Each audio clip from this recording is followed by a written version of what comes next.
इसमें से श्लोक 9, 10, 11 श्लोक रिसाइट करेगा। इसमें 9 और 10 में परपट नहीं है, 11 में परपट है। मैं 9 और 10 मैं रिसाइट करके पढ़ती हूँ, फिर 11 आप सब लोग रिसाइट कीजिए। श्लोक संख्या 9। सतम विरज मर्कभम स्थित पद्मोत्पल सृजम स्निग्ध नील नील प्रवातम वक्त्राब्ज विरजो विरजोम्बरम सतम विरज अर्कभम स्थित पद्मोत्पल सृजम स्निग्ध नील मुलालकप्रात वक्त्राद्यम विरजो अंबरम। शब्दार्थ और अनुवाद श्री प्रपाद महाराज जरा श्री प्रपाद महाराज की जय। सह व कर्दम मुनि तम उसको विरजम कल्मश हीन अर्क आमम सूर्य का सातेज सित श्वेत पद्म कमल उत्पल कुमुदिनी की सृजन माला स्निग्ध चिकना नील श्याम मिश्रित नील अलक बालों के समूह के व्रात अधिकता वक्त्र मुख अब्जम कमल सदृश विरज निर्मल अंबरम वस्त्र। अनुवाद। कर्दम मुनि ने भौतिक कल्मश से रहित सूर्य के समान तेजो में श्वेत कमलों तथा कुमुदिनियों की माला पहने श्री भगवान के नित्य रूप का दर्शन किया। भगवान ने निर्मल पीला रेशमी वस्त्र धारण कर रखा था और उनका कमल मुख घुंघराले नीले चिकने बालों के गुच्छों से सुशोभित था। श्लोक संख्या 10। किरीटिनम कुंडलिनम शंख चक्र गदाधरम श्वेतोत्पल क्रीडनकम मनस्पर्श स्मितेक्षणम। किरीटिनम कुंडलिनम शंख चक्र गदाधरम श्वेतोत्पल क्रीडानकम मनस्पर्श स्मितेक्षणम। किरीटिनम कुंडलिनम शंख चक्र गदाधरम श्वेतोत्पल क्रीडानकम मनस्पर्श स्मितेक्षणम। किरीटनम मुकुट धारण किए हुए, कुंडलिनम कुंडल पहने हुए, शंख शंख चक्र चक्र गदा गदा धरम धारण किए, श्वेत उज्ज्वल उत्पल कुमुदिनी क्रीडनकम खिलौना मन हृदय स्पर्श स्पर्श स्मित हसी तीक्ष्णम तथा चित्रण। मुकुट तथा कुंडल से आभूषित श्री भगवान अपने तीनों हाथों में शंख चक्र तथा गदा और चौथे में श्वेत कुमुदिनी धारण किए हुए थे। उन्होंने प्रसन्न तथा हास्ययुक्त मुद्रा से समस्त भक्तों के चित्त को चुराने वाले चितवन से देखा। श्लोक संख्या 11। विन्यस्त चरणाम्भोज संदेशे गुरुत्मतः दृष्ट्वा के अवस्थितं वक्ष श्रिय कौस्तुभ कंधरम। विन्यस्त चरणोम्भोज संदेशे गुरुत्मतः दृष्ट्वा के अवस्थितं वक्ष श्रियं कौस्तुभ कंधरम। विन्यस्त चरणोम्भोज संदेशो गुरुत्मतः दृष्ट्वा के अवस्थितं वक्षः श्रियं कौस्तुभ कंधरम। हरे कृष्ण माता जी। हरि बोल। सच्ची लीला माता जी पढ़िए।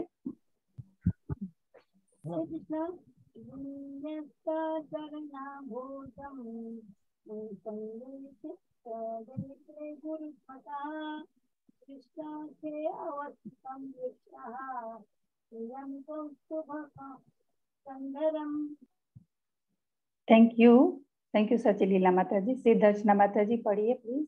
हरि बोल। विन्यस्त चरणाम्भोजं हंसदेशे गरुत्मतः दृष्ट्वा खेव स्थितं वक्षः श्रियं कौस्तभकन्धरम्। हरि बोल। थैंक यू माता जी। सत्यवती माता जी बोलिए प्लीज। विनय अस्तरनाम्भोजं हंसदेशे गरुतमत दृष्टाखे अवस्थितं वक्षश्रियं कौस्तुभकन्धरम्। थैंक यू माता जी। ललिता माता जी पढ़िए प्लीज। हरि बोल। विन्यस्ताचरणाम्भोजं हंसदेशे करुत्मतः दृष्ट्वके अवस्थितं वक्ष श्रियं कौस्तुभकन्धरम्। हरि बोल। थैंक यू माता जी। राशेश्वरी माता जी बोलिए प्लीज। हरे कृष्णा। विन्यस्ताचरणम्भोजं हंसदेशे गरुत्मतः दृष्ट्वा खे अवस्थितं वक्ष श्रियं कौस्तुभकन्धरम्। थैंक यू माता जी। किसी और को पढ़ना है श्लोक तो प्लीज बोलिए। ठीक है माता जी, you can continue. Thank you.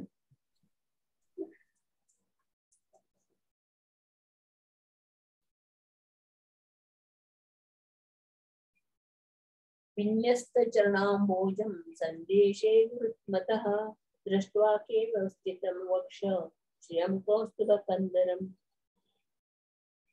शब्दार्थ अनुवाद। विन्यस्ते रखे हुए, चरण अम्बोजम चरण कमल, औसदेशे कंधों पर, गुरु मतः गरुड़ के, दृष्टवा देखकर, खे आकाश में, अवस्थितम खड़े हुए, वक्ष अपने छाती पर, श्रियम शुभ चिन्ह, कौस्तुभ श्रीवत्स कौस्तुभ कौस्तुभमणि, कंदरम गले में। धन्यवाद।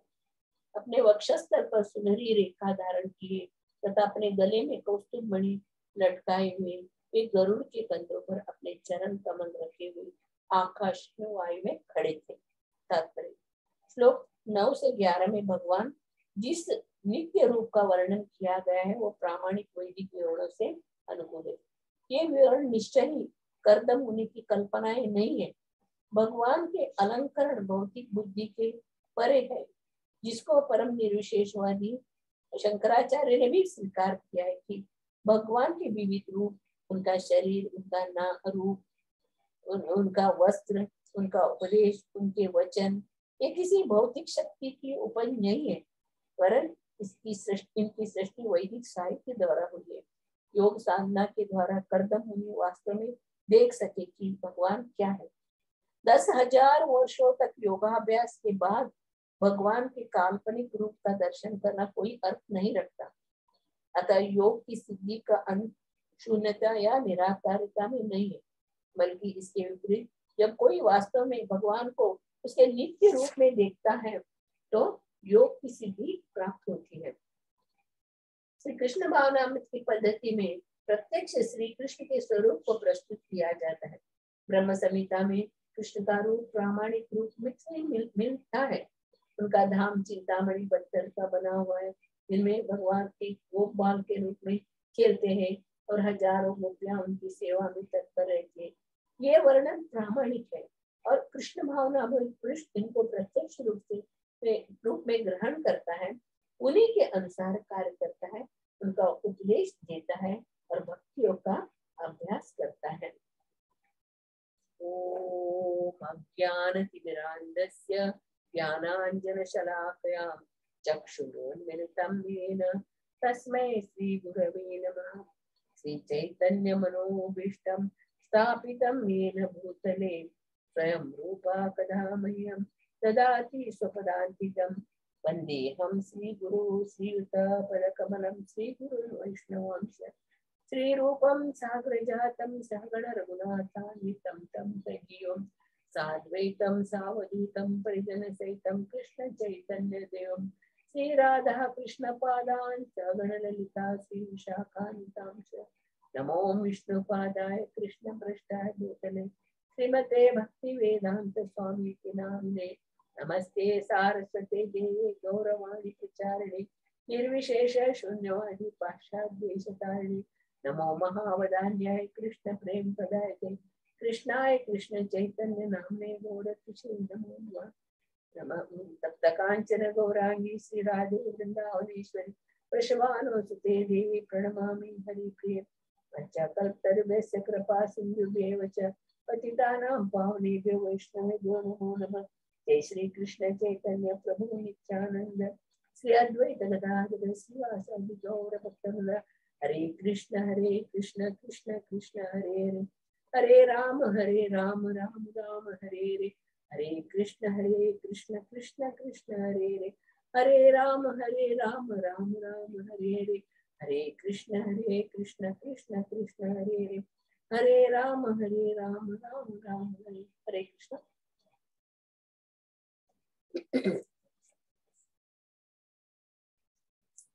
इसके 8th श्लोक में हम लोग पढ़े थे, 8वें श्लोक में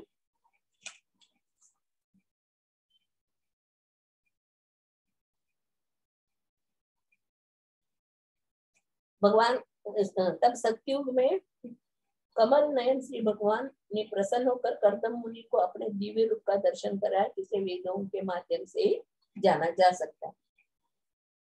इसमें इस परपर्ट में भी प्रभुपाद जी ने बहुत सुंदर से बताया। योग सिद्धि, सत्युग में योग सिद्धि प्राप्त करके भगवान का दर्शन करते, मगर उनका आयु कितना था? लाखों बरस आयु था उनका।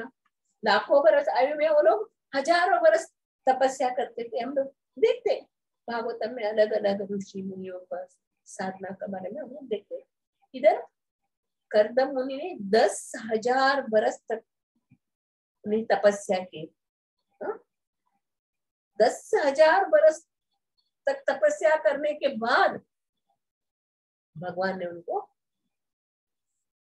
अपना सुंदर रूप का दर्शन दिया। इस सुंदर रूप का वर्णन इस समय 10-11 में उनका वर्णन। हम लोग सभी शास्त्रों में यही पढ़ते, भगवान का कितना सुंदर रूप है, भगवान का चरण कितना सुंदर है। सभी भजन में, स्तुति में, कीर्तन में, सभी में हम लोग भगवान का ही गुणगान करते हैं। इधर 9 और 10 में भगवान का सुंदर रूप कैसा है इधर बता रहे हैं। 9 में भौतिक कल्मश से रहित, सूर्य के समान तेजो में, श्वेत कमलों तथा कुमुदिनियों के माला पहने श्री भगवान के नित्य रूप का दर्शन किया। भगवान ने निर्मल पीला रेशमी वस्त्र धारण कर रखा था और उनका कमल मुख घुंघराले नीले चिकने बालों के गुच्छों से सुशोभित। इतना सुंदर रूप कर्दम मुनि ने देखा। इधर बता रहे कैसे भगवान का सुंदर रूप है। निराकारवादी, निर्विशेषवादी इसको मानने के लिए तैयार नहीं। वो लोग बोलते भगवान का सुंदर रूप नहीं, भगवान का आकार नहीं, भगवान खाते नहीं। पर इस बदले 10वें श्लोक में कैसे मुकुट तथा कुंडल से सुशोभित भगवान अपने तीनों हाथों में शंख, चक्र तथा गदा और चौथे हाथ में कुमुदी ने धारण किए हुए थे। उन्होंने प्रसन्न तथा हास्य युक्त मुद्रा में समस्त भक्तों के चित्तों को चुराने वाली चितवन से देखा। भगवान का सुंदर रूप हम लोग देखते, रास बिहारी में जाए, श्याम सुंदर को देखते, किधर भी हम लोग देखते भगवान का हंसते हुआ उनका चेहरा कितना सुंदर लगता है। भक्तों के चित्त को हरा लेता है। और फिर 11वें श्लोक में क्या बता रहे? अपने वक्षस्थल पर सुनहरी रेखा धारण किए तथा अपने गले में कौस्तुभ मणि लटकाए हुए, और वे कैसे आए? गरुड़ के कंधों पर अपने चरण कमल रखे हुए आकाश में खड़े थे। इस सुंदर दृश्य को कर्दम मुनि ने देखा। अभी हम लोग स्तुति करते, भगवान का स्तुति करते, भगवान का भजन करते। इसमें सब में क्या लिखा है? भगवान कितना सुंदर नील कमल जैसा चेहरा है, पीत वस्त्र पहने हैं। और इसमें भजन में हम लोग गाते हैं ना, सुंदर कुंडल मधुर विशाला गले सुहे वैजंती माला या छवि की बलिहारे राधे श्याम श्याम। इधर भगवान का रूप तेजोमय रूप, भगवान प्रकाशमय रूप से इतने तेज था उनका। और ऐसे हम लोग देखते हैं ब्रह्म ज्योति के बारे में हम लोग पढ़ते, निराकार आदि लोग मायावादी निराकार भगवान का सुंदर रूप को नहीं देख पाते, क्योंकि वो लोग भगवान के तेज में, ब्रह्म तेज में ही रुके रहते। मगर जो भगवान का जो भक्त है वो भगवान का सुंदर रूप को देख सकता है। भगवान गले पे कमलों का माला पहने हैं, ये सब पूरा पूरा पूरा वर्णन दिया हुआ है। कैसे वक्षस्थल पर सुनहरी रेखा लक्ष्मी के वास्तान है, अपने गले में कौस्तुभ मणि लटकाए हुए। ये हम लोग भगवान की सुंदर छवि को हम लोग इस श्लोक द्वारा अपने मन में अंकित कर सकते हैं। कर्दम मुनि ने साक्षात इसी दृश्य को, इसी सुंदर रूप को अलग अलग अलग ऋषि मुनि राजा लोग तपस्या करके देखे हैं। ये सत्य है, सत्य को उन्होंने इधर वर्णन किया है। सत्य का एक काल्पनिक नहीं। प्रभुपाद जी इतने तात्पर्य में इतना सुंदर बताया है, ये कल्पना से ये वर्णन किया हुआ नहीं, ये सत्य है जो उन्होंने भगवान को, साक्षात भगवान का दर्शन किया है। ध्रुव महाराज, प्रथु महाराज, अलग अलग अलग ये देखते हम लोग, वो लोगों ने सब भगवान का दर्शन किया और भगवान का ये सुंदर रूप का उन्होंने अपने हृदय में बसा के रखा। इधर बता रहे कौन, निर्विशेषवादी शंकराचार्य। निर्विशेषवादी शंकराचार्य ने भी स्वीकार किया है कि भगवान के विविध रूप, उनका शरीर, उनका रूप, उनका वस्त्र, उनका उपदेश, उनके वचन, ये किसी भौतिक शक्ति की उपज नहीं है, वरन इनकी पुष्टि वैदिक साहित्य द्वारा हुई है। स्पष्ट रूप से भगवान, और खुद शंकराचार्य ने कृष्ण कृपा कटाक्ष, राधा कृपा कटाक्ष और जगन्नाथ अष्टकम उन्होंने खुद लिखा है। उसमें सब में लिखा है, ये हम लोग राधा कृपा कटाक्ष में भी पढ़े हैं ना, प्रजय कमंडलम समस्त पाप खंडनम, वो जो भजन में, और राधा कृपा में कदाचित कालिंदी तट वने विपिन तरलो, संगीत तरलो, हम लोग इसमें सब में देखते हैं। और इनका भजन हम लोग गीत गोविंद भजन में भी हम लोग चंदन चर्चित नील कलेवर पीत वसन वनमाली करके सभी जो शुद्ध भक्तों ने भगवान का दर्शन किया, उन्होंने भगवान का सुंदर रूप का वर्णन किया है। उसी को व्यासदेव जी ने अपने तपस्या के द्वारा भगवान का सुंदर रूप देख के इसमें भागवतम में वर्णन किया है। कर्दम मुनि द्वारा हम लोग, कर्दम मुनि के साक्षात्कार द्वारा हम लोग ये समझते हैं। अभी हम लोग सतयुग के बाद आ गया त्रेतायुग। सतयुग में लाखों बरस आयु था, उसमें उसके बाद आ गया त्रेतायुग। त्रेतायुग में आ गया 50,000। उसके बाद द्वापर युग 1000 बरस, फिर आ गया तीसरा, चौथा आ गया कलयुग। सत्य, त्रेता, द्वापर, कलयुग। कलयुग में आयु कितना है? 100 बरस दिया है भगवान ने। कलयुग के लोगों का आयु 100 बरस दिया, मगर 100 बरस तक जीना बहुत कठिन है, क्योंकि 30-40 बरस होते ही कुछ ना कुछ बीमारी पकड़ लेता है। 60 बरस तक इतना तकलीफ उठाते हो, फिर भी गवर्नमेंट ने रिटायर कर दिया। 60 बरस के बाद रिटायर हो जाओगा, ऑफिस काम नहीं करने का, घर में बैठे रहो। गवर्नमेंट को भी मालूम था ये लोग 60 बरस के बाद कुछ कर नहीं सकेंगे करके उन्हें रिटायरमेंट दिया। 60 बरस के बाद 70-80 तो बहुत कठिन है इतना उम्र तक। और वो भी प्रभुपाद जी भगवान का एक शक्त्यावेश अवतार थे, इसके लिए उन्होंने 70 बरस के बाद भी अपने गुरु महाराज की इच्छा को पूरा करने के लिए पाश्चात्य देश में जाके सभी म्लेच्छों को भगवान की भक्ति प्रदान की। जो प्रभुपाद जी हो सकते हैं, प्रभुपाद जी की ही इस कार्य को कर सकते हैं, मगर भौतिक दुनिया में बहुत कठिन है। भगवान की भक्ति इधर प्रभुपाद जी ने ये भी बताया है, ये लोग सत्युग वाले में रहने वाले इतने बरस तक तपस्या करने के बाद भगवान का दर्शन किए। अगर भगवान का हम इधर बता रहे, जब कोई वास्तव में भगवान को उनके नित्य रूप में देखता है और योग की सिद्धि प्राप्त। इधर योग की सिद्धि का क्या रिजल्ट, योग की सिद्धि का क्या रिजल्ट? योग अलग अलग लोग अलग अलग प्रकार के योग करते हैं, मगर इसका सिद्धि क्या है? भगवान का दर्शन करना। मगर कलयुग में क्या है, योग की सिद्धि से वो लोग अपना वशीकरण मंत्र सीख लेते हैं।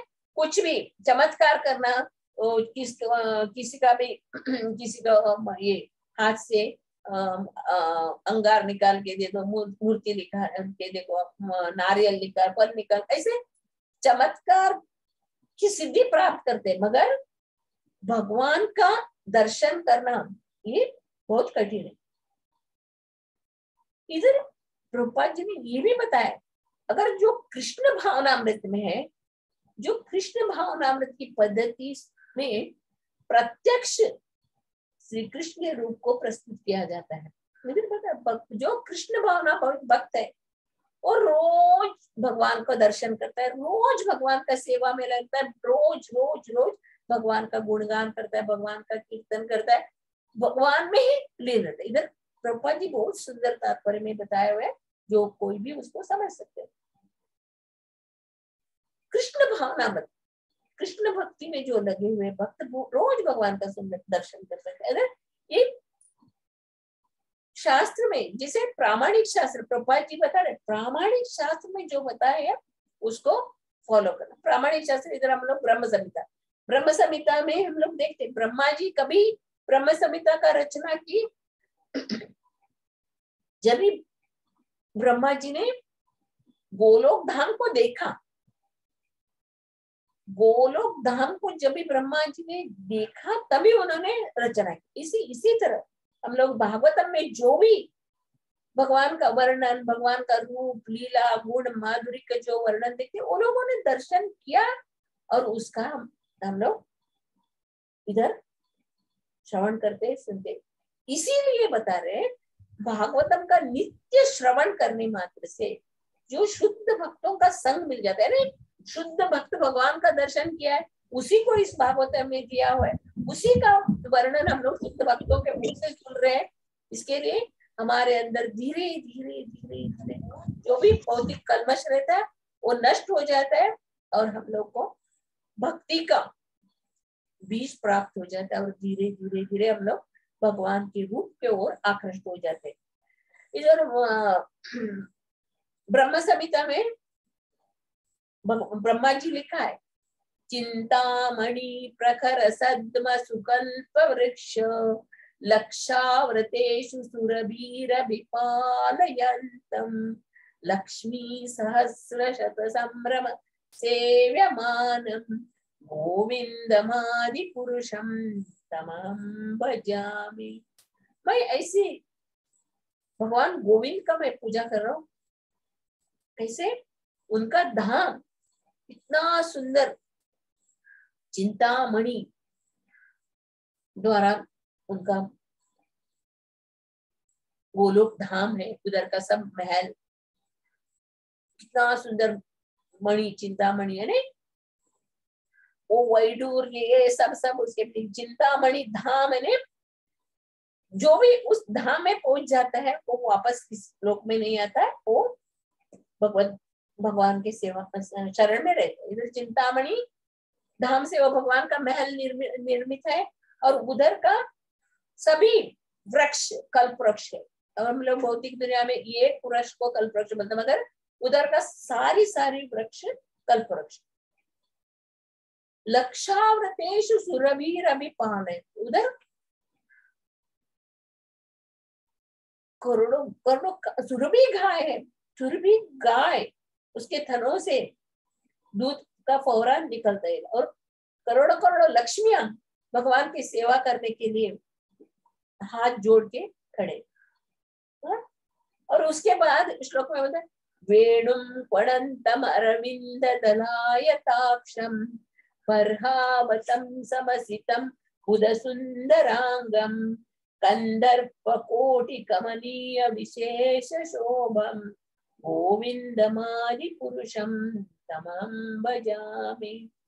जो वेणु बजाने में दक्ष है, कमल के पंखुड़ी जैसे जिनके प्रज्वल प्रफुल्ल नेत्र है, जिसके मस्तक मोर पंख से आभूषित है, जिनके अंग नीले बादलों जैसे सुंदर है और जिनकी विशेष शोभा करोड़ों कामदेवों को भी लुभाती है, उन आदि पुरुष भगवान गोविंद का मैं भजन कर। यही करदम मुनि ने देखा है। अभी सभी भक्तों ने यही रूप देखा है। उसी को ब्रह्मा जी ने इस ब्रह्म संहिता में वर्णन किया। भगवान का जो दो भुज में वो वेणु बजाते जब भी गोलोक धाम में अपने ग्वाल बालों के संग खेलते हैं, उतना उनका इतना सुंदर रूप, उनका रूप माधुरी, लीला माधुरी, वेणु माधुरी हम लोग माता जी के मुख से सुने। सब कितना सुंदर रूप है। अगर भगवान का जो भी रूप देखता है उधर ही स्तब्ध हो जाता है, वही उनका आंख उधर से हटता ही नहीं। भगवान का नाम ही सर्वाकर्षक है, इसीलिए सभी को आकर्षित करते हैं। इस सुंदर रूप को शास्त्रों में प्रभुपाद जी ने बताया कि प्रामाणिक शास्त्र, प्रामाणिक ग्रंथ में मिलता है। उनका धाम चिंतामणि पत्थर से बना है, गोप बालों के साथ खेलते हैं और हजारों गोपियां वो ही लक्ष्मियां हैं, उनकी सेवा में तत्पर रहते हैं। ये वर्णन प्रामाणिक है। जो भी हम लोग शास्त्र में पढ़ते हैं वो प्रामाणिक है। उस शास्त्र को पढ़ने से हमारे अंदर तुरंत बदलाव आ जाता है। इधर प्रभुपाद जी ने इतना ये भी सुंदर बताया। और कृष्ण महानाभाविक पुरुष इनको प्रत्यक्ष रूप में ग्रहण करता है। प्रत्यक्ष रूप में जो भी कृष्ण भक्ति में जो वैष्णव है, भगवान कृष्ण की भक्ति में लगे हुए, वो रोज सुबह उठ के भगवान के से नाम का जप, भगवान का सेवा में लगे रहते, भगवान का पूजा पाठ करना, भगवान को भोग लगाना, भगवान का सेवा करना, ये जो है गतिविधियां जो है हम लोग विधि भक्ति जो अपना रहे हैं, ये सबसे श्रेष्ठ है। ये कलयुग के लोगों के पास सत्य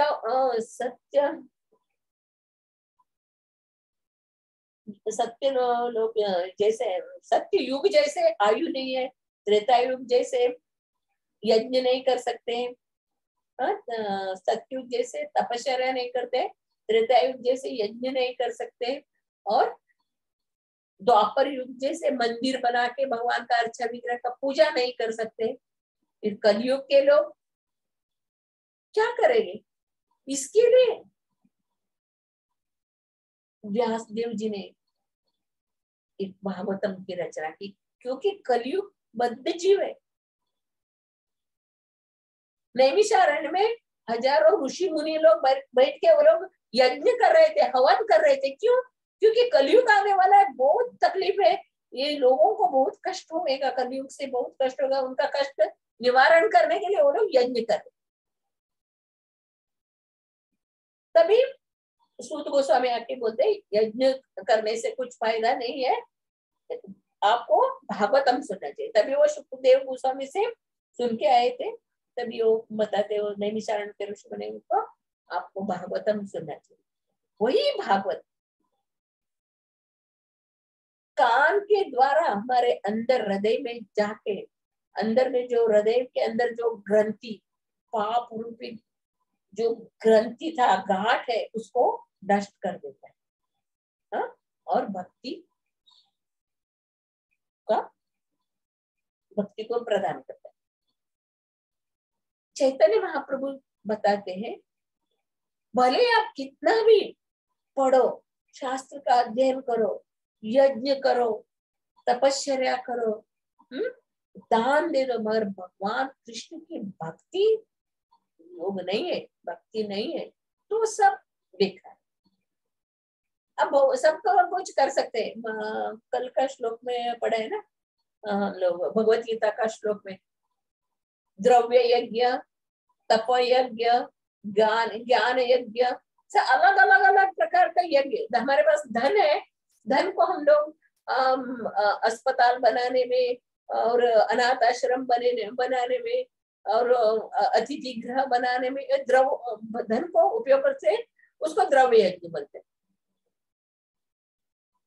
और पढ़ते हैं, खुद बैठ के पढ़ते हैं, वो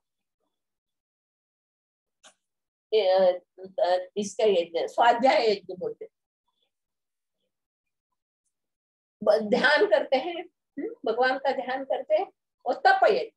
मगर इधर चैतन्य महाप्रभु होता है, जब तक गुरु की कृपा और भगवान कृष्ण की कृपा ले बिना आप भक्ति नहीं कर सकते।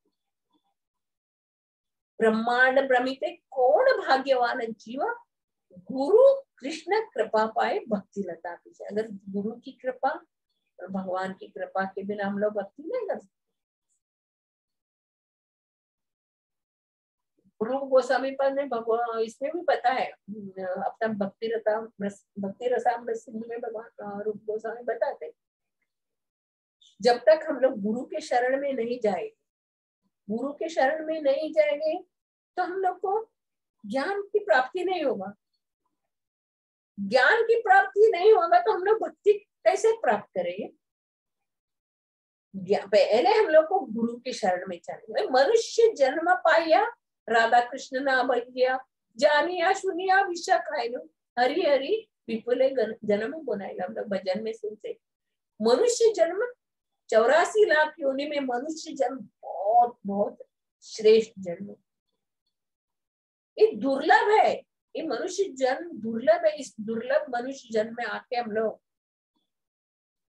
साधु संतों की सेवा, भक्तों की सेवा नहीं करेंगे तो ये व्यर्थ हो जाएगा। तो भगवान की भक्ति कैसे मिलता है हम लोग को? प्रहलाद महाराज नरसिंह देव से प्रार्थना करते ना, नरसिंह देव प्रहलाद महाराज को बोलते, प्रहलाद क्या चाहिए, मांगो मांगो। तो प्रहलाद बोलता, नहीं मुझे कुछ नहीं चाहिए, मुझे सिर्फ यही चाहिए, शुद्ध भक्तों के चरणों से मुझे चरण रज से अभिषेक करना। गुरु साधु संतों की चरण रज से मुझे अभिषेक करना, यही मेरी इच्छा है। प्रहलाद महाराज अपनी शिक्षा में बताया, अब जब तक हम लोग गुरु की सेवा, भक्तों की सेवा, साधु संतों की सेवा नहीं करेंगे तो हम लोग के अंदर ये जो भक्ति का बीज तो सबके अंदर रहता है। कितना भी पुण्य करने से, जैसे बोला ना, प्रारब्ध कूट बीज ये रहता है। अभी हम लोग जो भोग रहे हैं कष्ट, हम लोग सारे ये भौतिक शरीर कष्ट भोगने का ही शरीर है।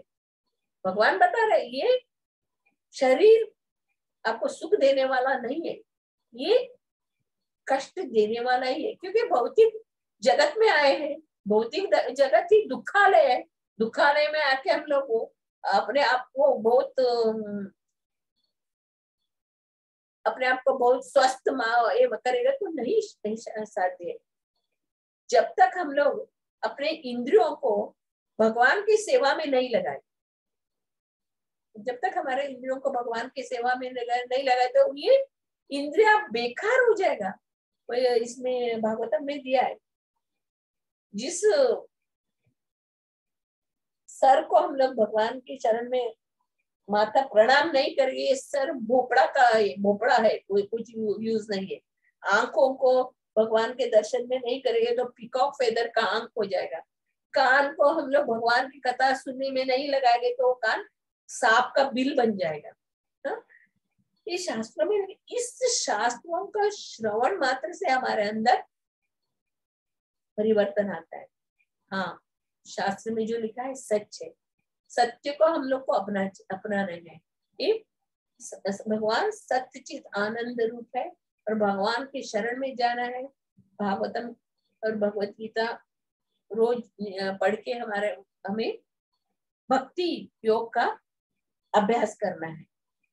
प्रभुपा जी इधर बता रहे जो कृष्ण भावना, ये बहुत सुंदर प्रभुपा जी ने बताया। कृष्ण भावना भवित जो है वो लोग क्या कर रहे हैं, प्रत्यक्ष रूप से इस भगवान का दर्शन कर रहे हैं, अर्चा विग्रह का पूजा कर रहे हैं।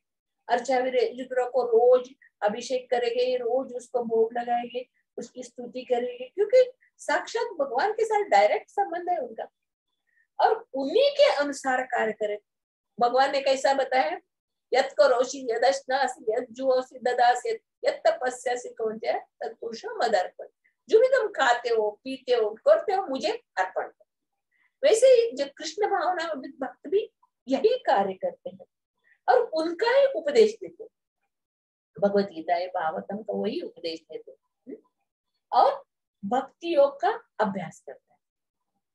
भक्ति योग का अभ्यास करता है क्या है,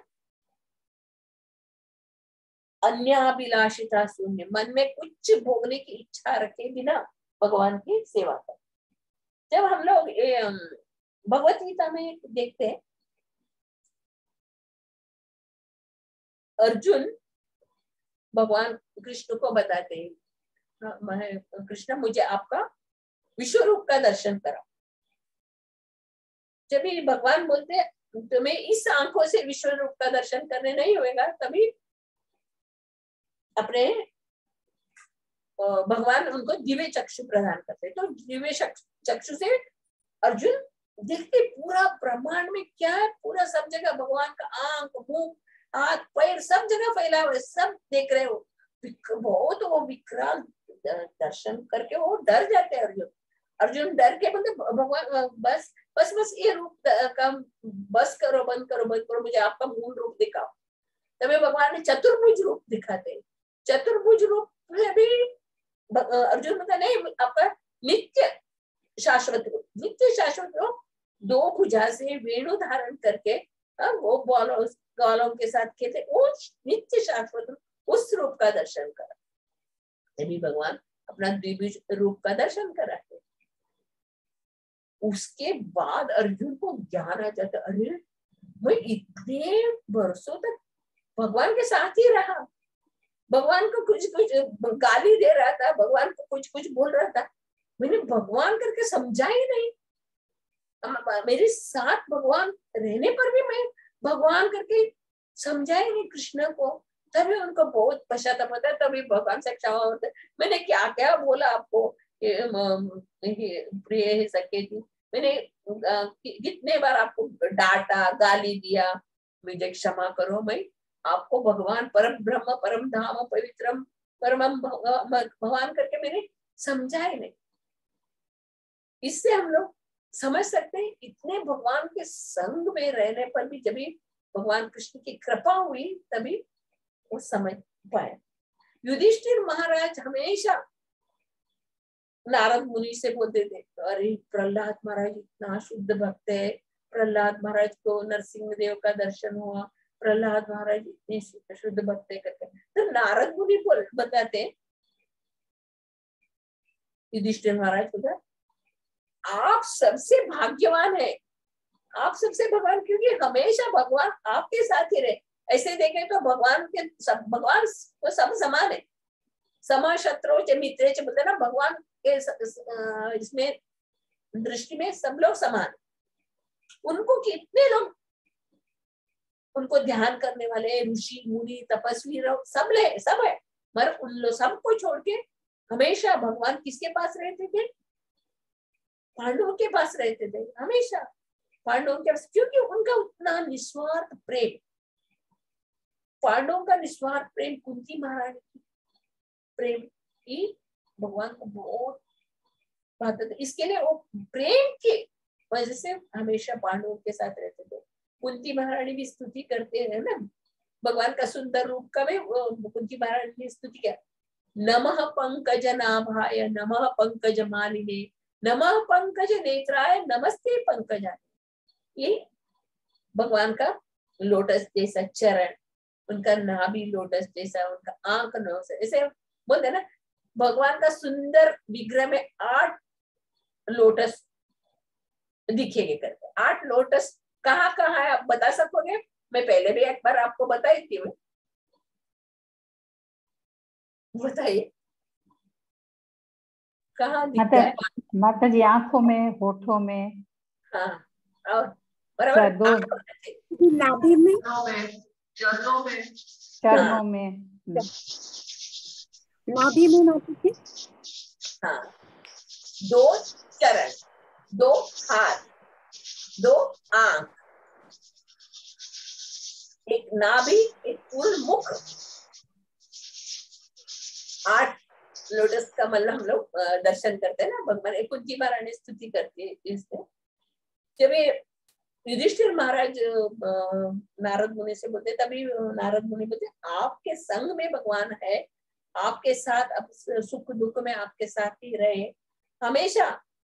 इतने एक रक्षा करते थे भगवान अपने, ये हम लोग समझ सकते हैं भगवान अपने भक्तों को किस तरह रक्षा करते हैं करके भी पांडवों की उदाहरण द्वारा हम लोग समझ सकते हैं। यानी अंतर्यामी परमात्मा है, क्या होएगा उनको ऊपर, क्या बीतेगा उनको मालूम रहता है ना, तुरंत रक्षा करते हैं। बड़े बड़े संत महात्माओं के कहानी में हम लोग देखते हैं, नरसिंह मेहता का कहानी, नामदेव, तुकाराम, गोरा कुंभार, मीराबाई, हाँ, ये जो लोग उनका कहानी में हम लोग सुनते, वो लोग क्या डिग्री होल्डर नहीं है, तपस्या किया हुए नहीं, ज्ञानी नहीं है, कुछ नहीं, मगर सिर्फ भगवान की सुंदर रूप, भगवान की छवि में आकर्षित होकर भगवान का भक्ति में लगे हुए थे। उनको भगवान ने अपना सुंदर रूप दिखाया और उनके घर में वो सेवा कर रहे थे। नामदेव के घर में वो नदी से पानी लेके आके उनका हौद में पानी भर रहे थे। वो इसमें कावड़ी रहते ना, एक डंडी में 2 साइड में 2 बड़ा मटका बांधा हुआ रहता है। वो तुंगभद्रा नहीं, वो नदी में जैसे कितने दूर है, वो नदी में जाके उसका पानी लेके आके उसके हौद में भरते, टाकी में भरते थे पानी। तभी नामदेव महाराज अरे खा लिया कुछ बुलाते थे उनका, कितना तकलीफ है रे आपको, शोल्डर में कितना घाव है, तो वो उनको बटर लगाते थे उधर, उनको ये बटर से उनको मालिश करते थे। कितना तकलीफ उठाता रहे हमारे लिए, कितना वो साक्षात भगवान आके भक्तों के घर में सेवा करते। नाग पत्नियां जब ग्वाल बाल जो लोग आके बोलते हैं ना, भगवान कृष्ण बलराम आए हैं, भूखे हैं, जब यज्ञ करते बैठे हुए वो ब्राह्मणों को पहले पूछते, वो बोलते हैं नहीं जाओ जाओ हम लोग यज्ञ करें, तो भगवान वापस बोलते सॉरी ब्राह्मण पत्नियों का, नाग पत्नी को ना ब्राह्मण पत्नियों के पास जाओ करके बोलते, तभी ग्वाल बाल ब्राह्मण पत्नी के पास जाते हैं, तो उन्होंने सिर्फ सुनता है कृष्ण बलराम आए हैं। वो लोग भगवान कृष्ण और बलराम को देखे नहीं थे, सिर्फ सुने थे। तो आए बोलते सब बनाया हुआ, सब पकवान सब उठा के चलते हैं वो लोग, किधर कृष्ण बलराम आए। तभी उनके पति लोग अरे अरे किधर जा रहे हो, किधर जा रहे हो करके पूछ रहे, वो लोग देखते भी नहीं, सोचते भी नहीं, तुरंत निकलते। जब भी भगवान कृष्ण को देखे वो पूरा सरेंडर हो जाते। भगवान कृष्ण का सुंदर रूप को देखते वो भगवान के चरण में शरण ले लेते। तो घर जाओ, अभी आप घर जाइए करके बोलते भगवान, अभी हम लोग को प्रसाद खिलाया, आप जाइए घर जाइए। तो यज्ञ पत्नी ब्राह्मण पत्नियां बोलते नहीं नहीं हम लोग वापस नहीं जाए। आपके शरण में आए, आप शरणागत भक्तों को रक्षा करने वाले हैं, आप ही हम लोग को शरण देना चाहिए। आपके शरण से हम लोग जाएंगे नहीं। वो तो भगवान समझाते हैं उसको, नहीं आपके पति आपको कुछ नहीं बोलेगा, आप जाइए जाइए। फिर भी वो लोग जाने के लिए तैयार नहीं रहते, नहीं हम लोग नहीं जाएंगे, हम लोग आपके चरण छोड़ के नहीं जाएंगे। तभी वो ब्राह्मण लोग भी आते, ब्राह्मण लोग को बाद में समझते हैं उनको, अरे हम लोग जिसके लिए यज्ञ कर रहे हैं वो साक्षात भगवान हमारे सामने आए हैं, तो हम लोग नहीं पहचान पाए। और ये हमारी बीवियां न यज्ञोपवीत पहने, न शास्त्र पढ़े है, न तपस्या किए है, न कुछ वेदाध्ययन न किए है, और ये लोग भगवान कृष्ण के शरण में मग्न हो गए। तो उन लोगों का अपनी जो ये जो सकाम कर्म जो कर रहे थे उसके ऊपर उनको ये हो जाता, हम लोग ये से हम लोग ये है, अपने आप को लोग तुच्छ समझते हैं, अपने आप को, हम लोग के अंदर कुछ गुण है ही नहीं है। हमारी पत्नियों के अंदर जो गुण है उसका एक कण भी हमारा, हम लोग का जीवन व्यर्थ है, तुच्छ है करके अपने आप को वो लोग बहुत नीच समझते हैं। ब्राह्मण पत्नियों का हम लोग इस कथा में सुनते हैं। नाग पत्नियों का इसमें भी हम लोग जब भगवान कालिया के सर पे नाचते हैं और कालिया का अहंकार को नष्ट करते, तभी नाग पत्नियां स्तुति करते, अरे ये भगवान इन काले क्या पुण्य कर्म किया था, तो पापी था, सब जगह विष फैला के सबको प्राण ले लिया। ऐसे पापी कालिया के सर पे आपका चरण अंकित हो गया, इसलिए क्या पुण्य किया था करके वो नाग पत्नियां स्तुति करते, भगवान उनके चरण में स्तुति करते, क्या पुण्य किया था, उनके सर पे आप अपना चरण चिन्ह छोड़े, उनका नृत्य कर रहे। जो भी हम लोग देख सकते कितना पापी तापी क्यों न हो, अगर भगवान की कृपा है तो उसका उद्धार हो जाते। जब उद्धव को भगवान समझाते, भागवत में आते, उद्धव जो भी पापी तापी रहने दो, जो मेरे शरण में आते हैं मैं उनका उद्धार करता हूँ। वो जैसे जंगल में आग लगाता है तभी बड़े बड़े पेड़ कैसे जल जाता है, ऐसे जो भी मेरे शरण में आता है उसका सब पाप नष्ट हो जाता है और मेरे भक्ति करता है। यही हम लोग उदाहरण में हम लोग देख रहे हैं, वाल्मीकि के उदाहरण, बरगरारी के उदाहरण, ऐसे जो भी हम लोग अभी भागवतम में सुन रहे पढ़ रहे उसमें से हम लोग को मालूम पड़ रहा है कितना पापी तापी क्यों न हो। अजामिल की स्टोरी से बिल्वमंगल ठाकुर के भी एक स्टोरी आता है। बिल्वमंगल ठाकुर रूप के ऊपर बहुत आकर्षित, वो चिंतामणि करके वेश्या रहते, उसके रूप के ऊपर वो इतने आकर्षित थे।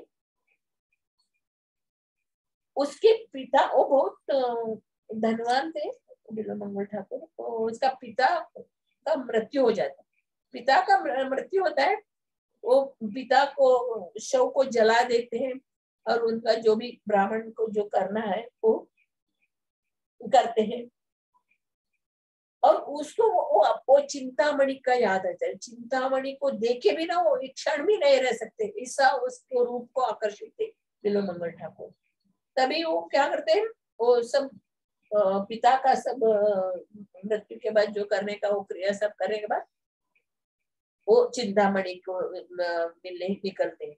वो टाइम इतना बारिश आ रहा था, बारिश ने बहुत बारिश था, गड़गड़ाहट बारिश, और नदी में ना इतना तूफान भरा हुआ था। वो नावी बोट कोई नहीं दे रही, इतना इसमें तूफान में कैसे बोट चलाए करके, वो लोग बोट वाले भी कोई नहीं थे। वो नदी के ओ पार में चिंतामणि रहती थी। फिर बिल्वमंगल ठाकुर को उसके रूप के प्रति इतना आकर्षण कि वो उस नदी में कूद के स्विमिंग करते चले। फिर उसको इतना तूफान में वो इस नदी में उसको कुछ पकड़ने को कुछ नहीं मिला, मगर बाद में एक लकड़ी जैसा कुछ मिला, उसको पकड़ लिया वो। उसको पकड़ के स्विमिंग करते करते करते वो नदी के उस पार को जाके पहुंचे। तभी वो चिंतामणि देख सोच रही थी, अरे इतना बारिश है, इतने जोर से बारिश है, ये तो बिल्व मंगल तो नहीं आएगा करके सोच के वो अपने सिक्योरिटी को बोलते सर गेट सब बंद करो, तब करके वो बाहर का गेट घर का गेट सब बंद कर देते, वो सो जाए। फिर रात को वो नदी पार करके उस किनारे आ जाता है। फिर वो देखता है मैं क्या पकड़ के आया, अरे ये तो एक डेड बॉडी शव है, शव को पकड़ के मैं आया, तो मैं हाँ जाने करके वो छोड़ देता है। फिर उसके घर पे गेट पे आता है, गेट में तो गेट बंद है तो वो उसके इधर चढ़ के कूद के आता है। फिर वो ऊपर फर्स्ट फ्लोर पे वो रहती थी ना, उसके ऊपर कैसे चढ़ेंगे, तो तभी वो देखता है उधर एक रस्सी जैसा दिखता है उसको, रस्सी एक दीवार के ऊपर ऐसा अटका जैसे, वो रस्सी को पकड़ के ऊपर चढ़ता है, रस्सी को पकड़ के ऊपर चढ़ता है और उसका घर में अंदर जाके उसका दरवाजा खटखटाता है।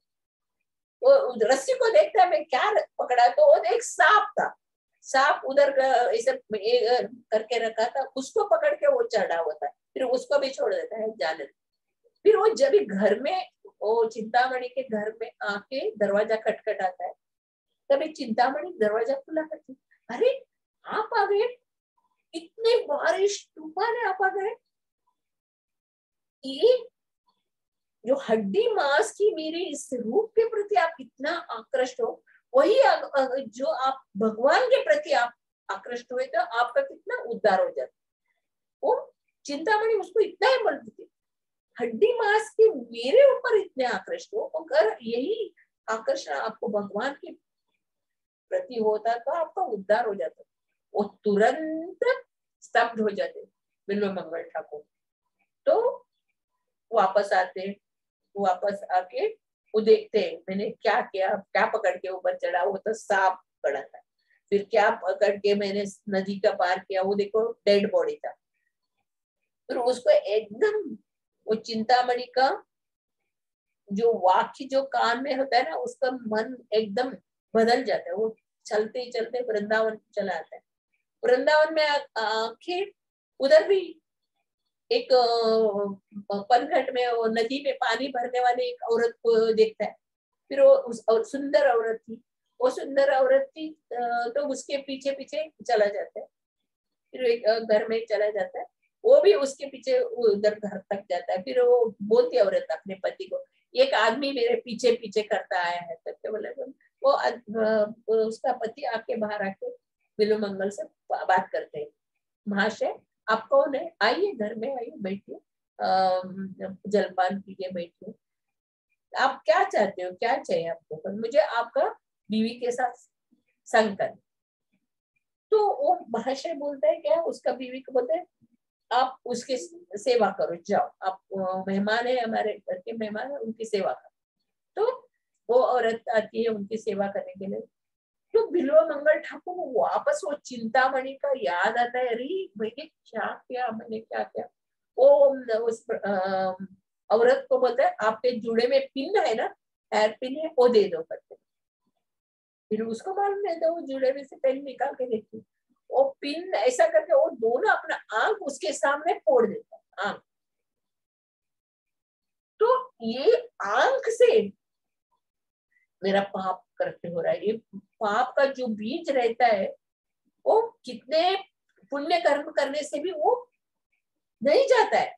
जैसे जंगल में आग लगता है तो सब झाड़ी सब जल जाता है, मगर वापस बारिश आएगा तो वापस अंदर का सब जो झाड़ रहता है उगने लगता है, वापस उड़ने लगता है। क्यों, हमारे अंदर का जो पाप का बीज है वो ऐसा ही नष्ट नहीं होता है, उसको वापस थोड़ा सा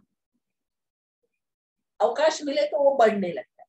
इसके लिए ये पाप का बीज को हम लोग नष्ट करना है तो हम लोग को पूरा भगवान का शरण में जाना चाहिए, भक्तों के संग में जाना है, भगवान के शरण में। वो बिल्व मंगल ठाकुर बाद में अंधे होके सब वृंदावन में घूमते थे, जब भी भगवान खुद आके उसका हाथ पकड़ के उसको वृंदावन में सब जगह घुमाते, वो बिल्वमंगल ठाकुर पहचानते, आप कोई नहीं, आप भगवान कृष्ण ही है, कृष्ण ही मेरा हाथ पकड़ के लेके जा रहे हो, कृष्ण है आप मुझे, उनको जो भी खाना पीना जो भी है भगवान करते थे। ये भौतिक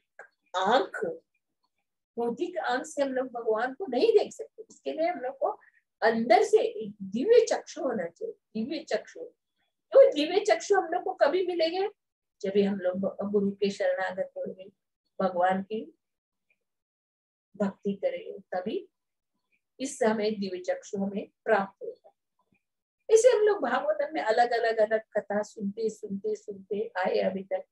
अभी इसमें भी हम लोग जय विजय का शाप, तभी भी भगवान अंदर वैकुंठ धाम से आते, तभी भी हम लोग वर्णन सुना है, कितना सुंदर रूप, चामर, श्वेत चामर लेके, श्वेत छत्र लेके, चारों साइड में उनके पार्षद थे, लक्ष्मी जी थे, वही भी हम लोग पढ़ा, हम लोगों के भागवतम में सब भगवान का कितना सुंदर रूप, भगवान का सुंदर रूप देख के कौन मोहित नहीं होता है। गोपियां बोलते, वृंदावन की गोपियां बोलते, ब्रह्मांड में कौन है जो भगवान का सुंदर रूप को देखिए मोहित नहीं होने वाले, नहीं होएंगे, वैसे कोई नहीं है। भगवान का कितना सुंदर रूप है, रूप उसका वर्णन हम लोग नहीं कर सकते। बड़े बड़े साधु संत लोग उनका दर्शन करके उसका वर्णन करके हम लोगों का अंदर इस रूप का आस्वादन करा रहे हैं। हरे कृष्णा हरे कृष्ण कृष्ण कृष्ण हरे हरे, हरे राम राम राम हरे। थोड़ा ज्यादा हो गया। हरे कृष्ण। श्रीमद् भागवतम की जय, श्री प्रभुपाद महाराज की जय। हरे कृष्ण।